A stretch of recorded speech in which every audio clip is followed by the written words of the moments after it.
Do you struggle to go over to the girl, my brother?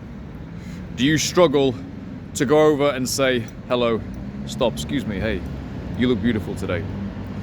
Do you struggle to go over at night, in the day, in your social circle? Do you find yourself wishing and wanting when you see that beautiful girl on the horizon, you see her walk past you, time and time again, day after day after day after day, and you never do anything? You're wishing, you're wanting, you feel that you're like a car that's revving the engine. You want to go, but there's the blocker, yeah? There's the brake. You got the handbrake on, brother. You got the handbrake on. Is this you? Can you relate? If you are anything like me, this is something you have experienced. My name is Joseph, and in this video, I'm going to talk you through a social freedom day, a day of daytime cold approach. If you're new to my channel, on this channel, I talk about dating, relationships, most specifically daytime approach. Okay, so why do I know about this? Why am I qualified to talk about this? So let me give you a quick stack. I did my first nighttime approach, age 15, in a under 18s club 24 years ago. I'm now 39. And I had a whole run in the whole nightlife scene, a little bit in my early 20s, but a lot in my late 20s. Also became a club promoter as well for 4 years. So I was very seasoned. But at a certain point I thought, this is weird. Why can't I just do this in the day? Why do I have to be under the bright lights? Why do I have to be in a club to feel that I've got permission to actually go over to a member of the opposite sex? Why? And it didn't make any sense to me. So long story short, I learned how to do daytime cold approach from my friend Christian Casanova. Now I've been plying my trade doing this for 2 years. I'm in the wrong place. I'm in the wrong mall. And it's really changed my life. It's really revolutionized my life, which is why now you see me just strolling around the streets doing videos like this. And so in this video today, for anyone who's new to it, I'm just going to talk you through a few really simple principles, 2 main principles today. So I'm going to go out. I'm actually knackered today. I've just moved apartments, massive week's work, but hey, it's Saturday. Let's just get the social engine running, right? Let's just get the social engine running.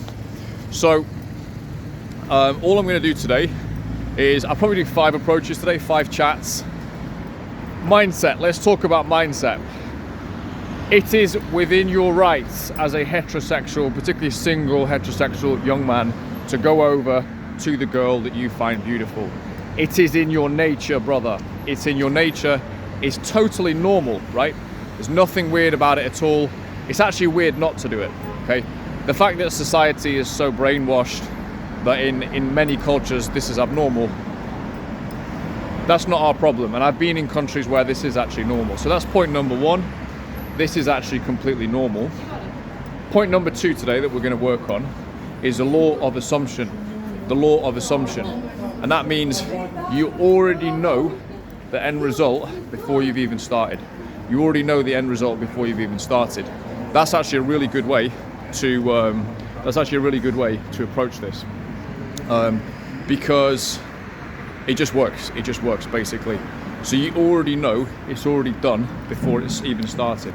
That doesn't actually mean, by the way, that it always does work out, but that's the mentality, that's the mindset that you're going to work with. Let's go inside. And point number 2 is social momentum. Social momentum. Point number 2. So you don't start this as you finish. So the first one, maybe I'm good, maybe I'm not, don't really care. As time goes on, I will get more in the flow, in tune, right? But also the reality is it's a strange paradox here to accept, is you can nail the very first approach, or you can actually suck on the very first approach, but then get way better as the session goes on. Okay, so it's a strange thing to know, but just realize if your first couple of approaches suck, don't worry. Yeah, they can get better very, very quickly. So I'm in the mall now, and this is a really quiet one, but let's see if we can just do a couple in here.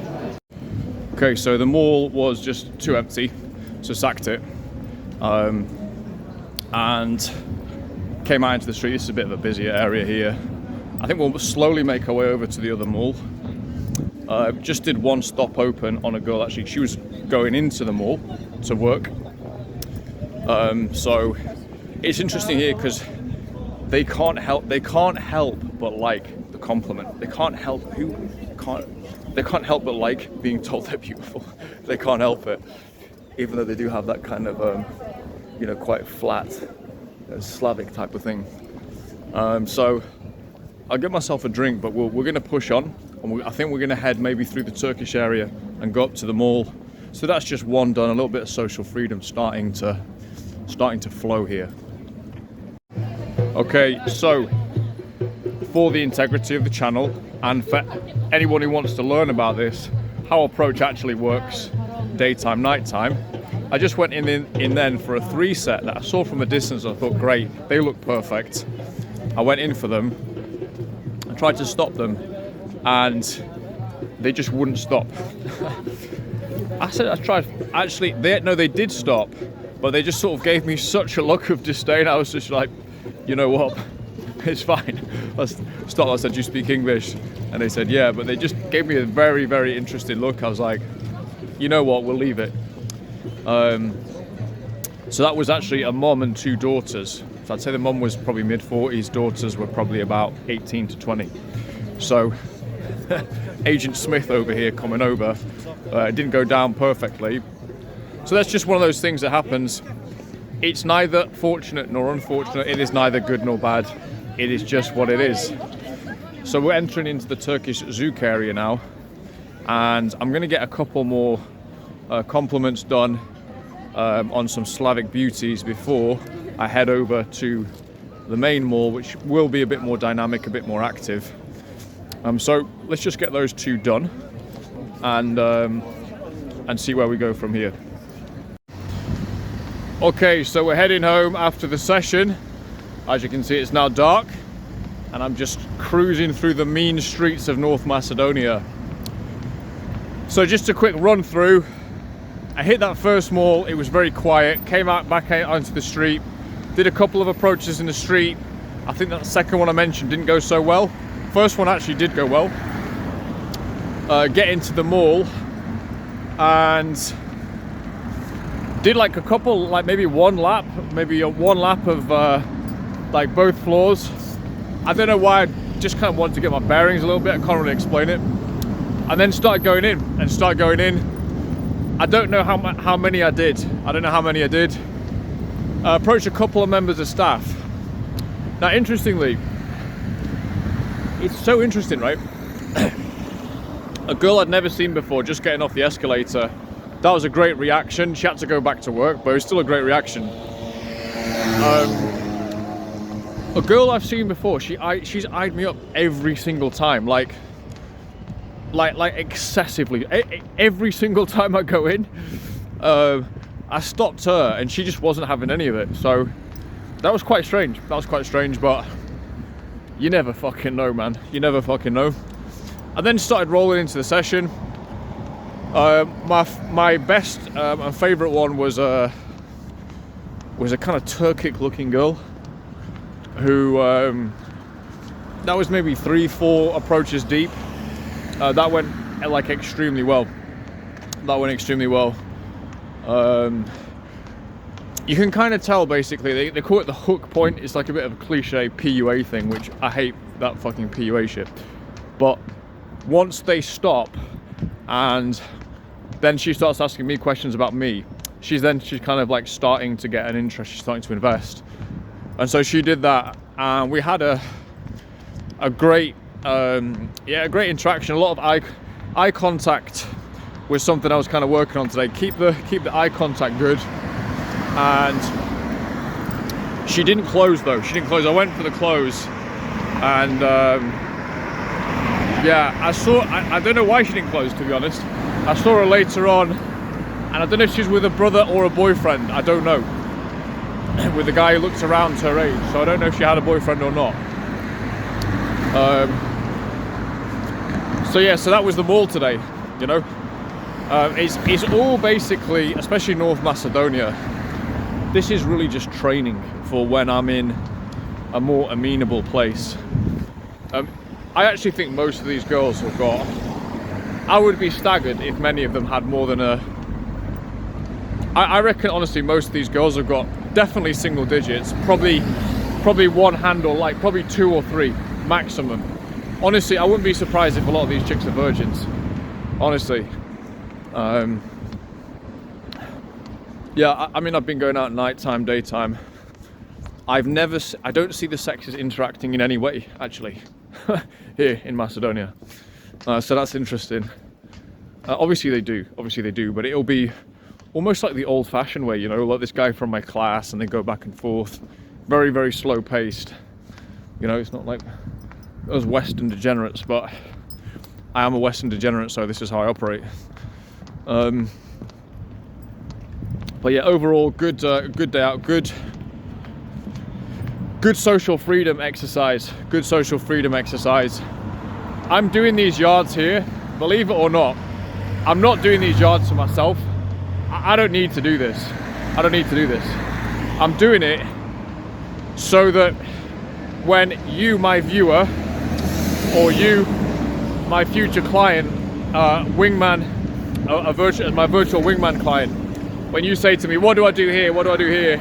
I feel like this, I feel like that. Oh, there's no good places to approach in Manchester, Sheffield, Leeds, Liverpool, UK, Los Angeles, New York, Paris. I can kind of come back and say, yeah, you know, I found it tough approaching in front of mosques in Sarajevo. I found it tough approaching in front of mosques in Istanbul. Approaching in front of Slavic meatheads in North Macedonia is not that easy either. So kind of like I'm going through this so that I can be push this rock so high up the mountain, right? So that when you're on your journey lower down the mountain, I can just say to you very easily, oh, just do this, this and this, and bang. It's not about me. It's not about me. It's about you. It's about your approaches. It's about your development as a man. Ultimately, it's about your personal life as well. Bringing those leads in, bringing those beautiful babes into your life. Let's cross over here.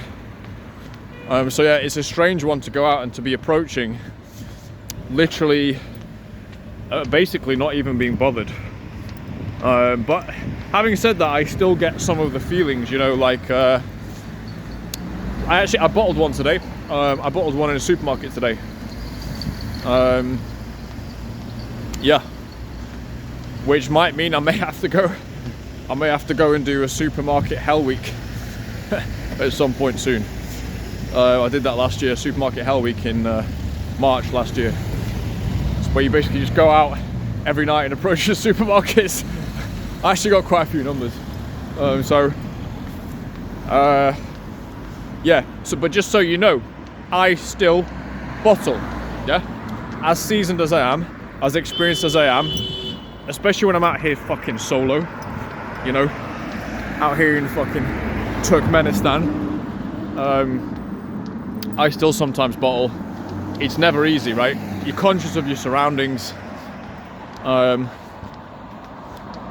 Yeah, ultimately you can't really excel in a location that isn't amenable to it. But I'm just building up crazy approach muscles right now and crazy knowledge that's going to help you, my brother, my bratva. So yeah, that was for you today, boys. Probably in total there, I probably did about 9 approaches in total. I don't really know, to be honest. I lose count. The biggest hurdle always for me, and I was speaking to a friend of mine today, a wing. The biggest hurdle when you're solo is just pulling the trigger. That is the biggest hurdle when you're out there solo. If you could just pull the trigger, something might actually happen. You know, well, not might. There's a good chance that it will if you follow a simple methodology. Stop, compliment, chat, make a plan, close. You follow that. Yeah, but just pulling the trigger is the hardest thing when you're out solo and feeling a bit weird. So the fact I got out there and I did pull the trigger a lot is good. I am not fucking Thor. I'm not shooting lightning bolts out of my ass here, but I am your wingman. Okay. So peace and love, Giuseppe. I hope that was useful. Social Freedom Saturdays. Tired, you know, fatigued. Not an easy scenario. I would say Skopje, North Macedonia. It's not known for its crazily wild, you know, lifestyle and daytime approach scene. We are not in Copacabana right here, my friends, but we still got it in. We still put it in, and basically, if I can get something going here, you probably can get something going where you are, my brother. So I'll leave it there. Peace and love, Giuseppe.